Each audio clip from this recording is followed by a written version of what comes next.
అతడు చాలా హోంవర్క్ ఇస్తుంటాడు. చాలా He, హోంవర్క్ ఇస్తుంటాడు. హ్మ్. he gives lot of homework. Okay. అతని చేత చాలా హోంవర్క్ ఇవ్వబడుతుంది. Homework is given by him. హ్మ్. A lot of homework is given by him every day. Yeah! Right. నిన్నతడు చాలా హోంవర్క్ ఇచ్చాడు. He gave lot of homework yesterday. చాలా homework అతని చేత ఇవ్వబడింది. A lot of homework was given by him ఆ! yesterday. రేపు అతడు చాలా హోంవర్క్ ఇచ్చేస్తాడు. He will give lot of homework tomorrow. చాలా హోంవర్క్ అతని చేత రేపు ఇవ్వబడుతుంది. A lot of homework will be given by him tomorrow. Yes. Very good. ఇంకొక సెంటెన్స్. ఆ! యాహ్! అతడు బైక్స్ రిపేర్ చేస్తుంటాడు. He repairs bikes. బైక్స్ అతని చేత రిపేర్ చేయబడుతుంటాయి. Bikes is repaired by him. Bikes Bikes are repaired by him. ఆ! నిన్న అతడు బైక్స్ రిపేర్ చేశాడు. He repaired bikes yesterday. అతని చేత నిన్న బైక్స్ రిపేర్ చేయబడ్డాయి. Bikes were repaired by him yesterday.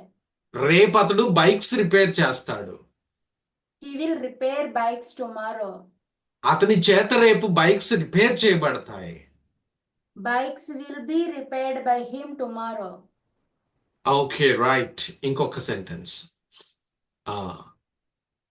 Yes. నేను 4000 ఛార్జ్ చేస్తాను స్పోకెన్ ఇంగ్లీష్కి. I charge rupees 4,000 for to spoken for for spoken English. Sorry, spoken English. మళ్ళీ చెప్పాలి.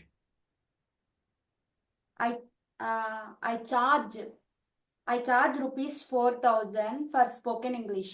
ఒక 4000 నా చేత ఛార్జ్ చేయబడతాయి స్పోకెన్ ఇంగ్లీష్ కోసం. Rupees 4,000 is spent by me for spoken English. Charged is charged. Okay.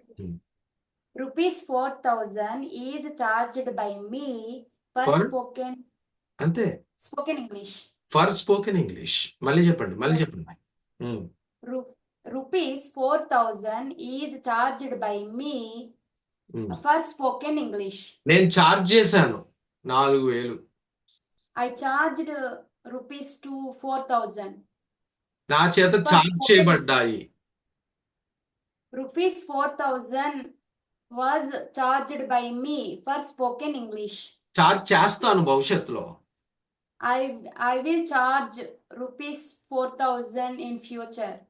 Charge చేయబడతాయి.